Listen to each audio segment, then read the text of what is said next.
de esa región. Veremos a ver qué sucede. Vamos a darle la bienvenida a nuestra siguiente invitada. La tenemos vía Zoom y nos puede ver, ya nos podemos ver mutuamente. Ella es María Herrera Mellado, abogada de inmigración, representante del partido Vox en Estados Unidos y presidenta de HOPE, Hispanic Organization for Prosperity and Empowerment. Abogada, qué gusto tenerla en el programa de nuevo con nosotros. ¿Cómo está? Igualmente, un placer estar de vuelta con vosotros, Inés. Buenas tardes, ¿qué tal? ¿Cómo va todo? Muy bien, Agustín, muy bien todo. Cuéntanos desde su punto de vista cómo ve esto, cómo cree que se va a desarrollar de ahora en adelante esta pugna. Bueno, esta semana el Tribunal Supremo, ¿no? Como decía Karinés, va a escuchar algunos argumentos sobre si se debería retirar el título 42 o no. ¿Pero por una demanda completamente diferente o en relación a la decisión del juez federal que emitió la orden restrictiva?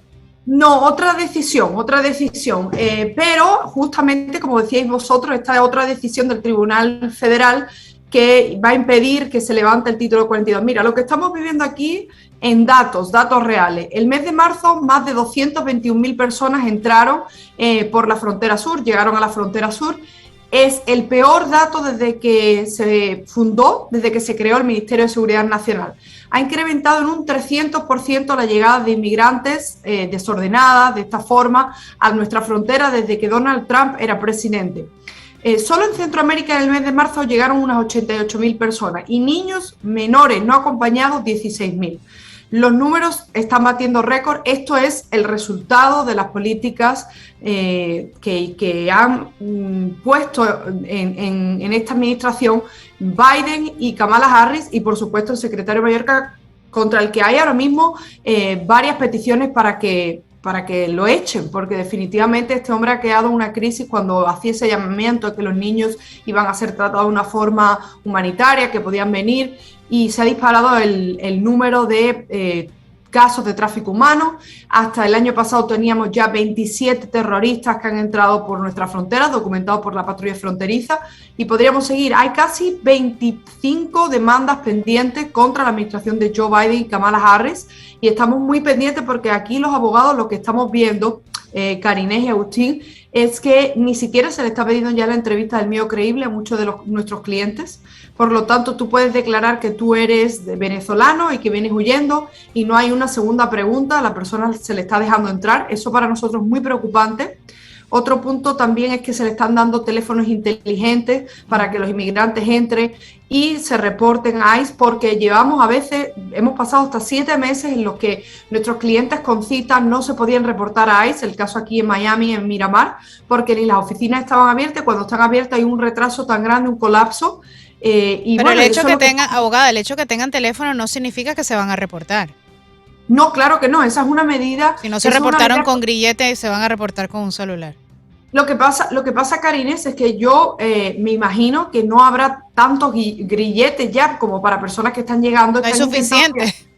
Claro, y cuando llegábamos a la oficina de Miramar de ICE, ¿qué es lo que pasaba? Que el oficial de ICE le pedía al inmigrante que le enseñase su celular, su teléfono móvil, se descargase una aplicación para registrarse. De ahí se aprobaba o se denegaba, que le quitaban el grillete y ya no se volvía a presentar en meses. Pero entonces que lo que está ocurriendo es estos teléfonos celulares que según ellos van a seguir a los inmigrantes. Pero bueno, en fin, es un desastre lo que estamos viviendo, la verdad.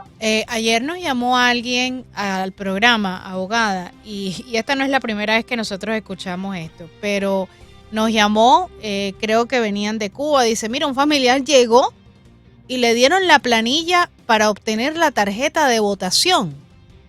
Wow. Y la verdad que a mí no me extraña, ya nada me extraña con esta administración, lo digo públicamente, pero sería bueno que usted, como usted está lidiando con tantos casos, que preguntara a ver si esto está ocurriendo, porque eso me llama poderosamente la atención. Si están entregando planillas para tarjeta de votación, es que algo hay ahí, porque no hay razón por la cual una persona que acaba de llegar, que no tiene un estatus, recibe esa planilla, cuando eso es algo que se recibe un procedimiento que se puede hacer solamente cuando usted jura y recibe su ciudadanía.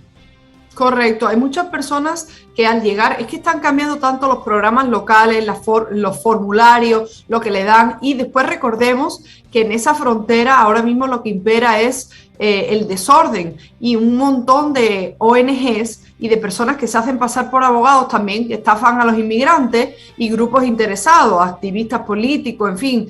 Yo no sé hasta qué punto vamos a llegar con esta crisis migratoria, no sé cuánto más va a durar, pero ojo a los datos que se estiman que para la primavera, si llegan a levantar el Título 42 para el 23 de mayo, el incremento de personas que entren de forma ilegal y desordenada ascenderá al 40% de lo que ya estamos recibiendo.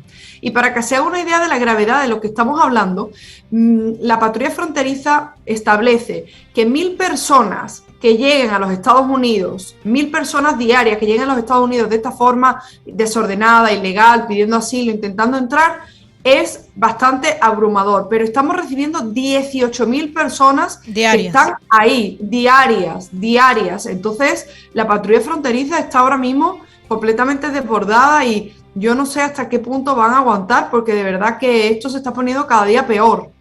Y me imagino que ustedes visitando las oficinas en Miramar y en otros lugares, me imagino que están desbordados, ¿no? Que no caben, no dan abasto con tantas peticiones.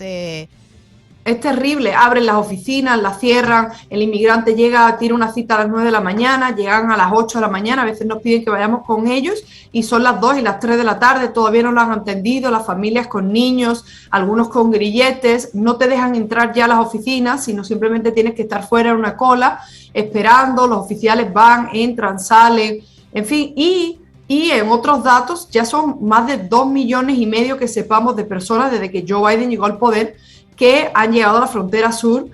Yo no sé cuántos deportados, pero esto todo se une a las negociaciones que tuvieron en Washington, D.C., sentándose con la dictadura cubana, que a su vez culpa de todo el caos migratorio, por supuesto, a los Estados Unidos, pero la verdad es que es increíble. O sea, estamos viviendo momentos muy difíciles. Mira, eso es un buen tema que del cual no se habla. Yo no he escuchado mucho acerca de las deportaciones. Creo que se reportó cuando el tema de los haitianos, unas cuantas deportaciones, pero de resto no sabemos si está ocurriendo. De repente sí está ocurriendo, pero con una entrada tan masiva no creo que hay suficiente capacidad de empleados para realizar dichas deportaciones.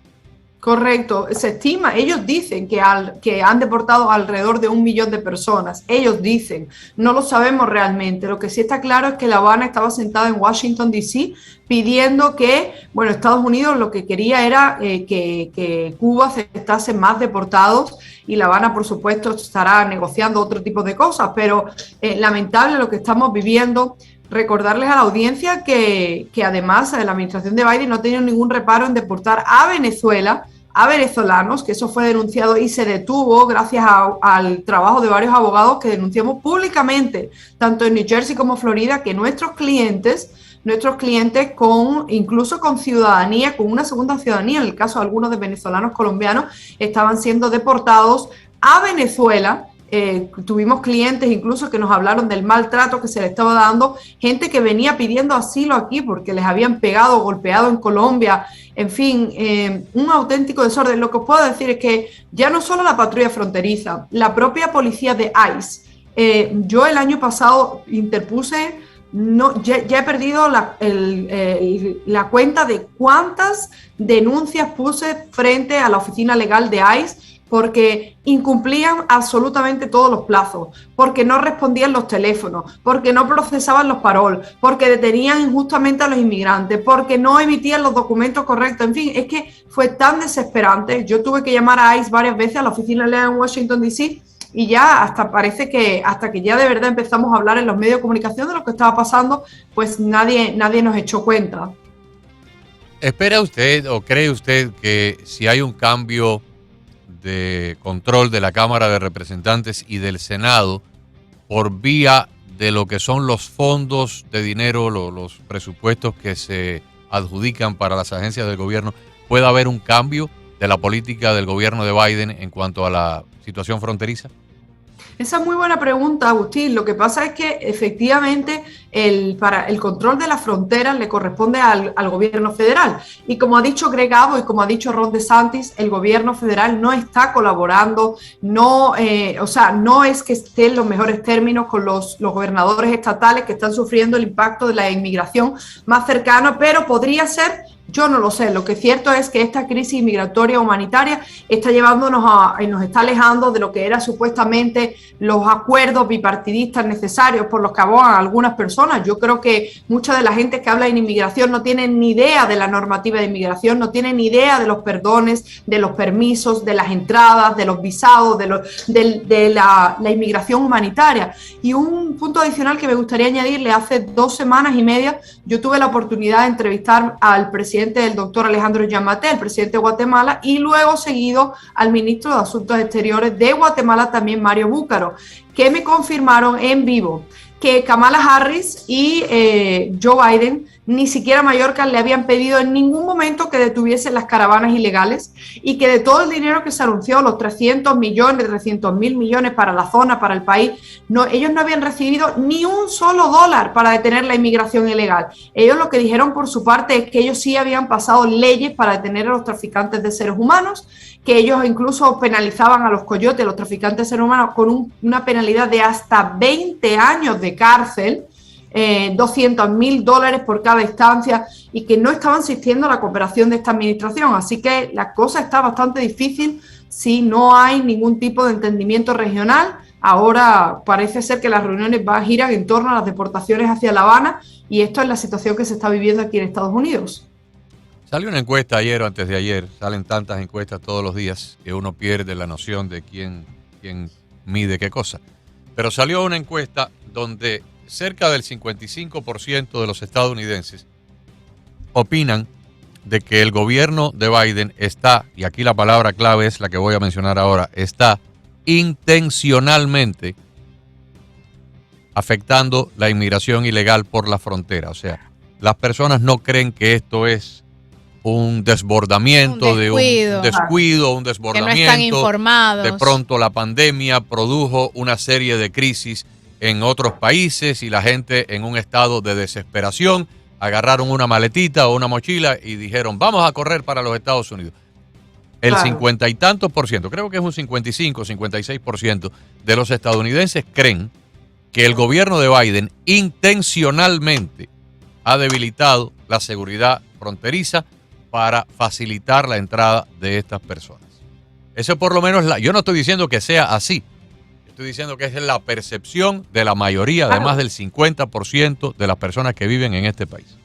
La percepción, y es que no hay otra manera de caricaturizarlo, porque imaginaros, o sea, Agustín, ¿cuál es el sentido? O sea, si tú tienes una crisis, tú tienes tu casa desbordada, tú estás viendo que estás amenazado, invadido, como lo tildan algunos, ¿qué es lo primero que haces? Sellar tu puerta, la puerta de tu casa, cerrarlo, controlar, asegurarte. Y si eso no funciona, pues usted contrata, si sus recursos se los permiten, y este gobierno no tiene prácticamente límite en lo que quiere gastar, en lo que puede gastar, usted contrata, en el caso del ejemplo que puso de la casa, un par de guardias de seguridad, pone Correcto. Una cerca, busca un perro que ladre para que avise, pone cámaras de seguridad, pone alarmas y en el peor de los casos contrata 2 guardias armados ahí para que no entren los delincuentes por la puerta o por la ventana o vayan a abrir un hueco en el techo.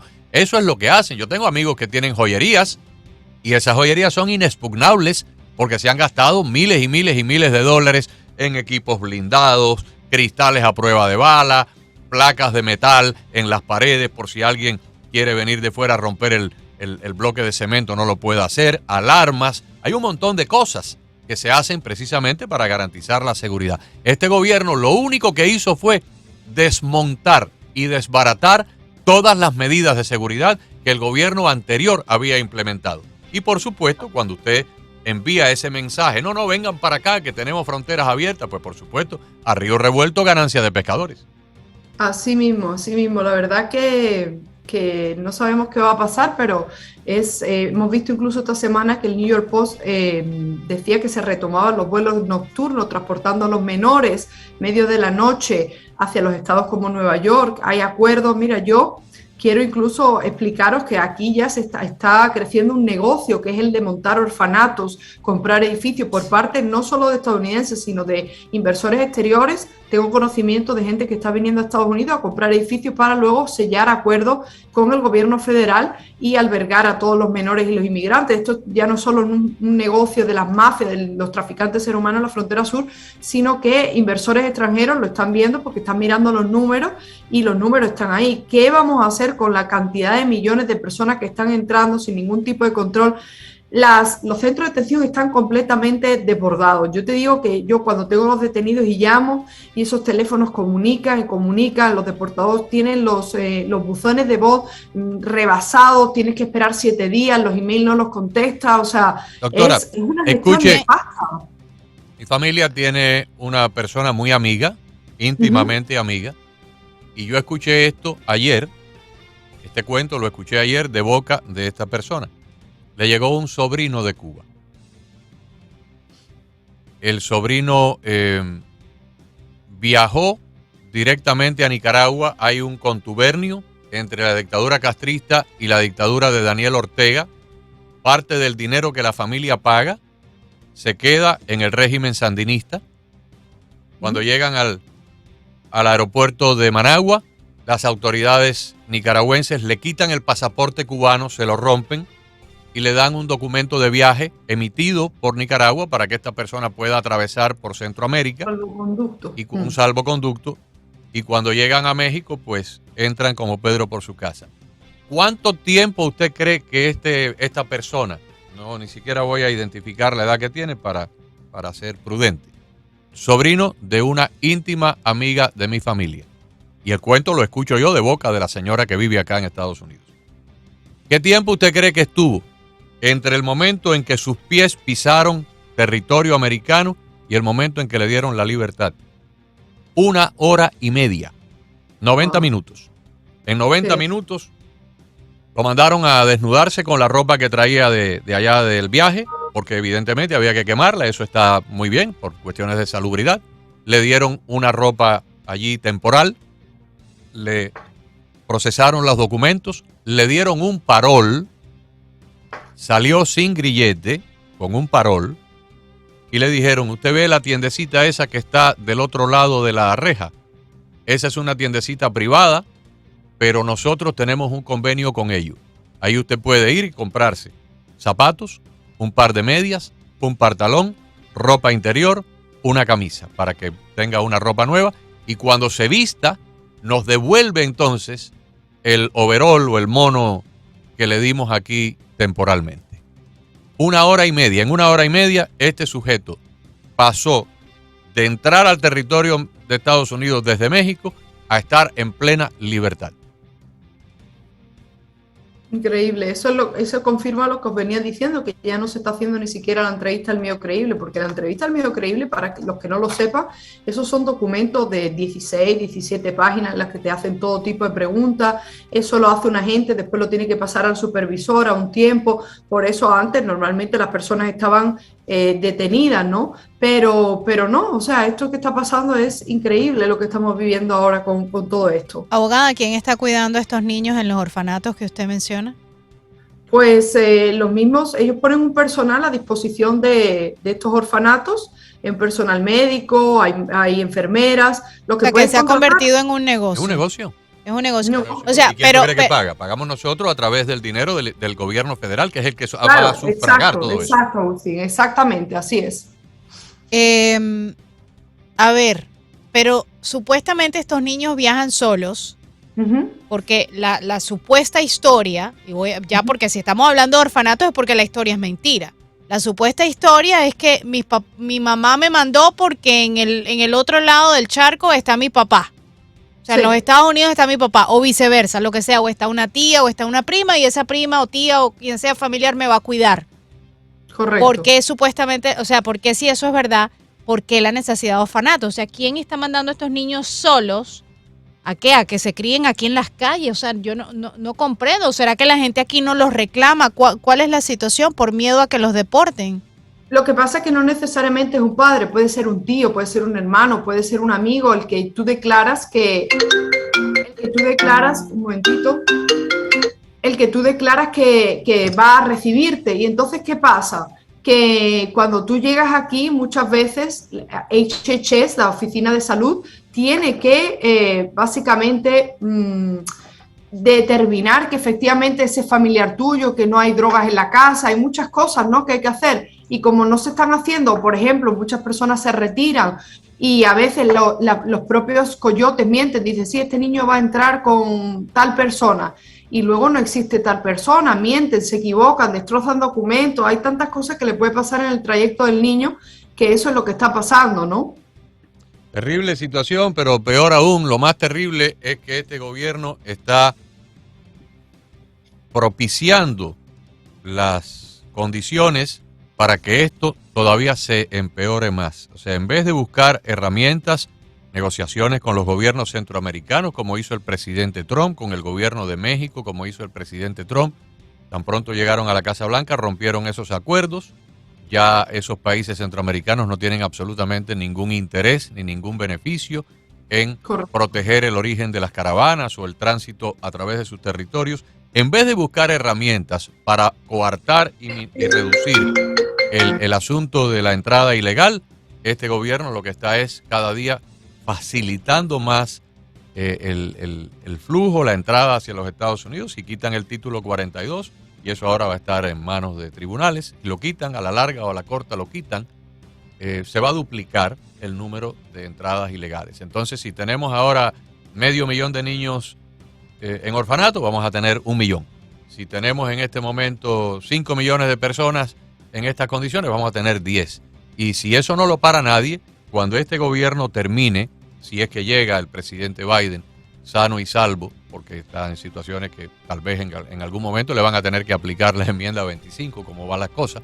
Si llega al final de su mandato, si no lo sacan del cargo con un revocatorio, como todo parece indicar. Mira, hay una encuesta hoy que dice que 2 de cada 3 estadounidenses consideran de que si se demuestra que se benefició de las acciones indebidas de Hunter Biden, si usufructuó o fue parte de ese complot de enriquecimiento ilícito, debería ser revocado de su cargo. Y ayer los republicanos dijeron que lo primero que van a hacer cuando tomen control de la Cámara de Representantes es concentrarse en la investigación de Hunter Biden. Así que todavía el final de la presidencia de Biden no se sabe cómo va a ser. Ojalá que no le pase nada y que llegue sano y salvo al último día de su gobierno, porque si sale de la presidencia por situaciones de salud o por situaciones de un impeachment, la que va a tomar el poder está peor que él, que es la señora Harris. Así que vamos a rogar de que él continúe. Pero si continúa con estos números que en este momento se están proyectando, estamos hablando de entre 15 y 20 millones de personas que ilegalmente habrán entrado a los Estados Unidos cuando terminen esos 4 años de mandato. Me dice un oyente, entran 18,000 personas al día ilegales, les dan papeles y mi hermano tiene que esperar 1 año y medio para una cita de inmigración en la Embajada Dominicana para renovar. Increíble. O sea, legalmente hay que esperar 1 año y medio e ilegal solamente 2 días. Tengo información de delincuentes venezolanos de alto riesgo que ya pasaron a los Estados Unidos. O sea, no es solamente un tema no solamente es un tema de seguridad nacional, porque eso sabemos que está ocurriendo, están pasando narcotraficantes. Este muchacho Bishop, 22 años, guardia nacional, acaba de morir, tomó una decisión como un buen samaritano, salvar a dos personas que estaban cruzando el río, y resulta que los 2 personajes eran narcotraficantes. Están pasando, a las horas le dan los papeles, y entonces hay gente que ha tratado de hacer las cosas correctamente, contratar a una abogada como nuestra invitada, hacer las cosas como Dios manda, y tienen que esperar años. Y por supuesto que ahora todo se atrasa porque están tan abarrotados con los que están entrando acá que no tienen tiempo de atender a los que están fuera esperando. Así es, así mismo. Lo que estáis contando es lo que venía diciendo yo, 18,000 entradas diarias, un desastre. En fin, ¿qué podemos decir? La verdad que yo, a veces me llamó la congresista María Elvira Salazar para revisar el proyecto de la Ley Dignidad, y yo le dije que muchísimas gracias, asistí, pero le dije que antes de hablar de ninguna propuesta, regularización ni nada, lo que tenía que hacer es sellar la frontera, pedir antecedentes penales, Sí, y señor. que definitivamente no era el momento. Claro. Abogada, Excelente. muchísimas gracias. Gracias, hasta pronto. Cómo no, con Gracias, mucho gusto. abogada, un gusto tenerla. Hasta luego. María Herrera Mellado, abogada de inmigración, representante del partido Vox en Estados Unidos y presidenta de HOPE, Hispanic Organization for Prosperity and Empowerment. Hacemos una pausa, regresamos con más aquí de Cada Tarde. Cuando vas a salir, te aseguras de ponerte una capa adicional de protección para protegerte del frío, de la lluvia y hasta del sol. Ya puedes hacer lo mismo, pero